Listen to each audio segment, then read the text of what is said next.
Next దొంగ రాఘవన్ గారు రెడీగా ఉండాలి.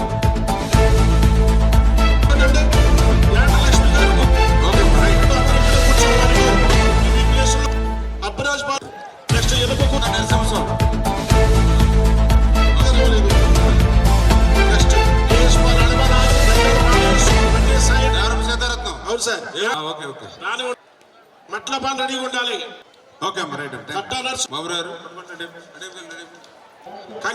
కనకాయలంక యాదవ్ కృష్ణారావు గారు రాజేశ్వరి ఓకే కనకాయలంక ఆర్యపేట ఆర్యపేట నాగదేవి అమ్మా ఓకే రైట్ అమ్మా చూడగా సార్ కాసా ఈశ్వరదేవి సిరగాలపల్లి వైవి లంక బాడవ రెడీగా ఉండాలి.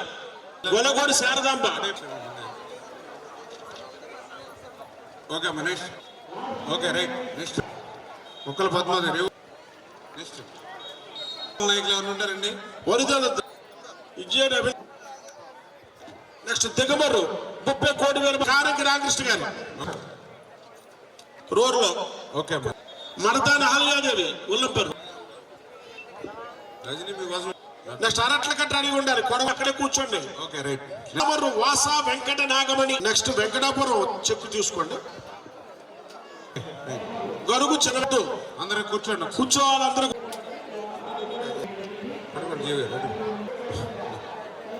వార్డు పత్తుల విష్ణుకాంత్ రెడ్డి నరసింహస్వామి 21వ వార్డు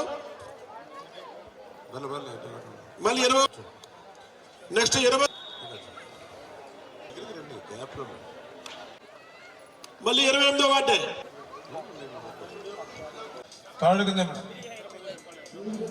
ఓకే చూసుకోమో తొందరగా లేడీ పైకి పెట్టట్లా ఇంకా పైకి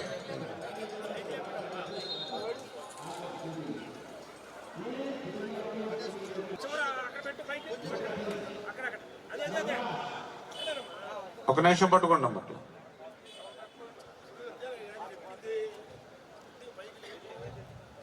ఎంతమంది చెక్స్ అమౌంట్ దేనిస్తారా ఎలా వచ్చింది?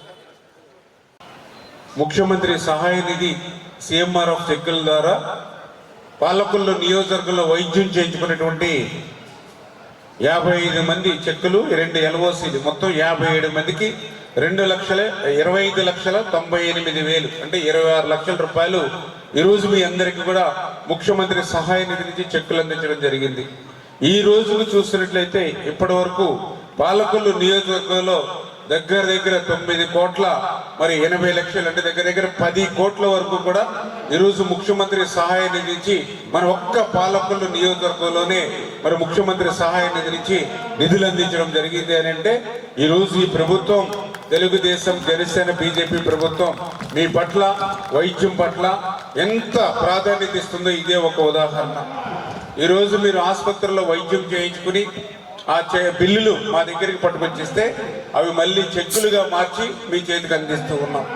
గతంలో 5 సంవత్సరాల వైఎస్ఆర్సీపీ పాలనలో ఈ మాదిరిగా ఎందుకంటూ ఉన్నానంటే ఇట్లా వారము కూడా లక్షల రూపాయలు మన ముఖ్యమంత్రి సహాయ నిధి నుంచి మన కార్యాలయంలో ఇస్తూ ఉన్నాం. ఇప్పుడు సంక్రాంతి పండుగ అయినా సరే దాన్ని నిలపకుండా ఆ పండుగ రోజులు కూడా మిమ్మల్ని పిలిచి ఇక్కడే మీకు చెక్కులు ఇచ్చేయడం జరుగుతూ ఉంది.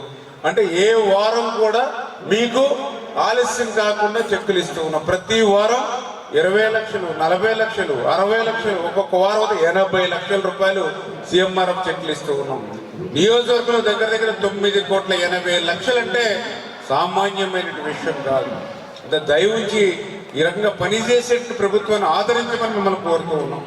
ఎందుకు ఈ మాట చెప్తూ ఉన్నానంటే గత వైఎస్ఆర్సీపీ 5 సంవత్సరాల పాలనలో అప్పుడు కూడా మీరు చాలా మంది వైద్యాలు చేయించుకున్న వాళ్ళు ఉన్నారు.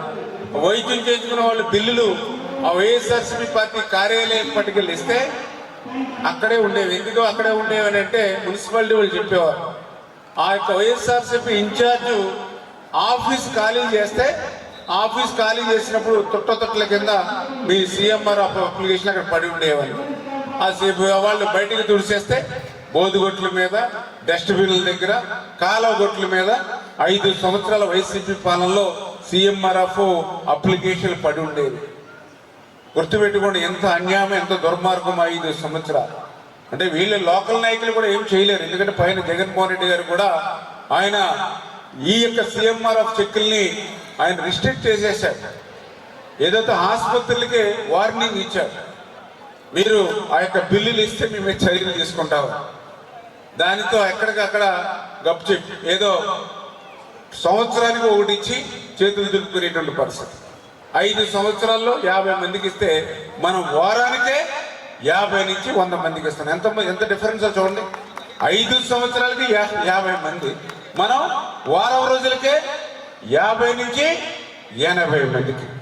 మరి ఈ రకంగా పనిచేసేటువంటి ప్రభుత్వం.